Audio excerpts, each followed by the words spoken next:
What's up, you beautiful, lovely people? Welcome back to the channel today for another King of Pop reaction brought to you by your boy, BigJimGene. If you're new to the channel, make sure you subscribe like it says right over there. And let's get into it.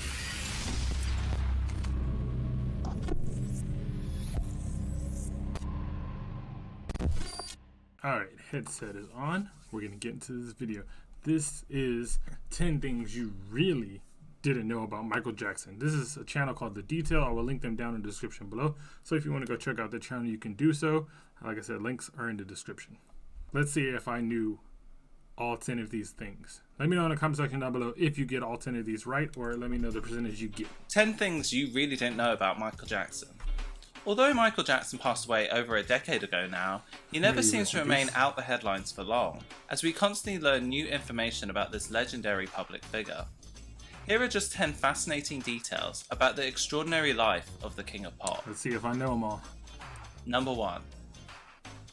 Jackson loved to read, but apparently he wasn't that great about returning his books on time. It is said that he owed a library $1 million in fines for overdue books. That I did not know. Damn. The library agreed to drop the fines if he returned the books autographed. Number 2. Of course, if he returns them autographed, they can go and sell them for twice as much as that. Jesus Christ.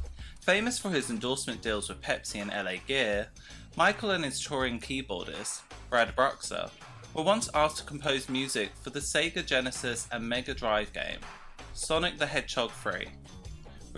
I knew this. I knew that one. Yeah, that's one I knew. Brad confirming the rumour after the King of Pop's death in 2009. Yep. Although Mike eventually dropped out of the project, an early cut of Stranger in Moscow still features in the game's credits. Yep. Stranger in Moscow ended up becoming one of Michael's most personal tracks and a number 4 hit in 1996. I mean, just listen to the comparison.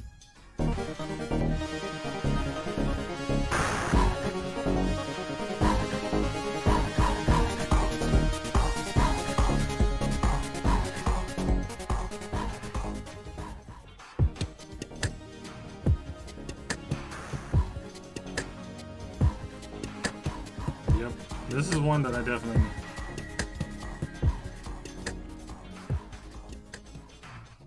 Number 3. Well, this would have made your bills way more interesting.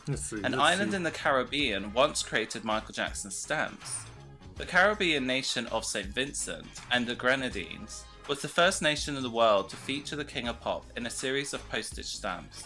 The set, which has long been an interest to collectors, is quite rare and was first printed in 1985.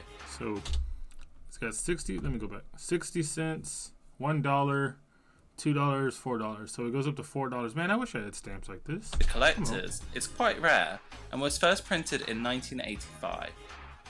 Number 4. As a lover of filmmaking as well as I know what this is. This is Captain EO. Sci-fi, Michael Jackson, who previously starred as the character of Captain EO in a 1986 Disney George Lucas production, unexpectedly had a secret love for Stan Lee's Mutant Society. Ever the optimist, Michael Jackson refused to let his dream of becoming a Marvel superhero fall to the wayside. When the X-Men movie franchise was announced in the late 1990s, he made several attempts to nab the role of Charles Xavier, aka Professor X. I could not see MJ as Professor X. I'm sorry, no. New revelation by X-Men franchise writer David Hayter, it was told that the King of Pop actually came in for an audition for the role. Here is even some incredible footage of Michael Jackson and Stan Lee meeting as part of these talks. For the first time now we can really do something. You remember when it was a few years ago we were going to form a company together? And it never happened. We're all fans. I would love to see a Michael Jackson Stan Lee company of super. Oh my lord! That's the way I would have lost my mind. In my opinion, Stan Lee is one of the greatest comic book creators because, unlike some of the others, he's the most prolific, and he got the stamp of approval. He strikes a nerve in every youth. He is the psyche of our youth, and I grew up watching his comics, and it just tickles me so much to know that we are talking and working and planning to do something together. It's like a dream come true. And I think the characters that he's created will live forever. I mean, there's no limitation to their life. And I just... Mike is very true. I mean, I'm pretty sure this is back in early 2000s when he said this. And here we are in 2020. And Marvel movies are just going crazy. Like, they're biggest selling movies of all time. It's, yeah, Thank you. never will lose. Wonderful, wonderful opportunity. Thank you. I'm so camera shy, you'd be okay. Unfortunately for Michael, though, the role eventually went to Sir Patrick Stewart, who played the brains behind the mutant rights for the next 15 years. In another shocking twist, his sister, Janet Jackson, was also called for an audition for the role of Storm, I would have loved that. the weather and atmosphere controlling mutant, which famously went to the actress Halle Berry. Number 5. Before his ill-fated This Is It concert series, Michael Jackson also planned a huge Vegas comeback in 2005. Much like his other shows, this one wasn't going to be done in half measures. Michael had a grand vision, which included solar-powered costumes that would change colour with the stage lights. The show would be promoted by a massive 50-foot-tall robot version of the King of Pop, which would roam around the Nevada desert within the view of the airport nearby. The plan was later revised to feature a Michael Jackson-themed hotel and casino in the City of Sin, which would feature a laser-blasting android at the entrance. However, despite meeting high-powered casino moguls like Steve Wen, the ideas were later scrapped when the star was unable to gather the funds required for the project. Okay, so far out of those 5, I only knew the one thing. I only knew the Sonic song. Number 6. So I'm not doing that great. Try and spot this if you ever get the chance to be in LA. Michael Jackson remains as one of the few entertainers who has 2 stars on the Hollywood Walk of Fame. Michael and the One Jacksons. for himself, and also one of him as a member of the Jackson 5. In 1980, the Jacksons were first honoured with a star on the Hollywood Walk of Fame, and then on October 20th, 1984, Michael Jackson was awarded with a star of his own during a glitzy ceremony surrounded by thousands of eager fans. The Hollywood star was recently damaged, although it is unclear whether it was vandalised. Being visited by millions every year, stars do get damaged by tourists, although Michael Jackson's star was quickly prepared for visitors and fans to enjoy. Let's go, baby. Number 7. On June 25th, 2009, on the day that news broke that Michael Jackson had passed away, Wikipedia, Twitter, and AOL all at the same time crashed. The first reports that Jackson had suffered a cardiac arrest and then that he had later died came from TMZ.com when they published the story "Michael Jackson passed away today at the age of 50. The Los Angeles Times website confirmed the report at 2:51 p.m. The news spread quickly online, causing websites to slow down and crash from user overload. Google Trends rated the Jackson I tried to look it up and I couldn't. story as volcanic, initially believing that the input from millions of people searching for Michael Jackson meant that the search engine was under attack. Twitter reported a crash, as did Wikipedia just 20 minutes later. The Wikimedia Foundation reported nearly 1 million visitors to Michael Jackson's biography within 1 hour. Dang. The most visitors in a 1 hour period to any article in Wikipedia's history. CNN reported a 5-fold Even though Michael's not with us, he had passed away that same day. He was still breaking records. Let's go. rise in traffic and visitors, receiving 20 million page views in the hour the story broke. AOL Instant Messenger went down for 40 minutes. AOL called it a seminal moment in internet history. What I want to know is who was still using AOL back in that day? Adding, "We've never seen anything I'm like gonna it come in down. terms of scope or depth." Number 8. Michael Jackson and his wife, Debbie Rowe, divorced in 1999.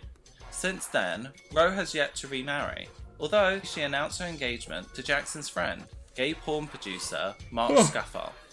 Having worked as a director of pornography for many years under Already? various pseudonyms when he met Jackson, Scuffle was the Neverland videographer for a time in the early 2000s, but Jackson at one point said he had to cut ties, but then rehired him again to do the rebuttal video to Martin Bashir's documentary Living with Michael Jackson.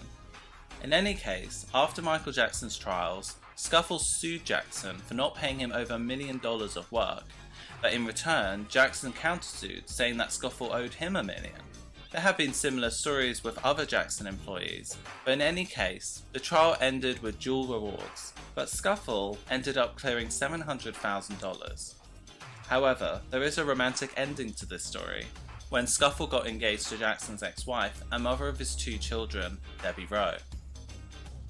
Number 9. Didn't know this either. Should Michael Jackson had been I'm really quiet, guys. I'm sorry because I'm really convicted focusing and on sent this. to I've never prison, seen this. the danger of the other inmates, along with his fame, would have required him to be separated from the general population in virtual solitary confinement for the duration of his sentence. However, Jackson's family had no intention of allowing him to suffer the indignities of prison. When the 2005 trial was finishing up, Jermaine Jackson arranged to have a private jet on standby to take Michael Jackson to Bahrain, a tiny Middle Eastern island nation that has no extradition treaty with the US. According to Jermaine, Michael was not aware of the plan. Number 10. It is well reported that Michael Jackson had vitiligo, but so did his grandfather and so does his firstborn son, Prince Michael. Throughout his youth, Michael Jackson had a medium brown complexion, but in the 1980s, his skin started to lighten considerably. Questioned, Jackson claimed that he had the condition called vitiligo. Years later, his autopsy report confirmed the often speculated claim. Right there, his autopsy confirmed he had vitiligo. Like, how much more information do people need? People still out there saying Michael Jackson bleached himself. He didn't want to be black. I'm going to have a separate video on why Michael Jackson was very proud of black people and how that inspired me to be proud to be black. There'll be another video, so guys look forward to that, but come on now. Vitiligo does not operate in a uniform fashion. It manifests in splotches that tend to continuously grow and change shape.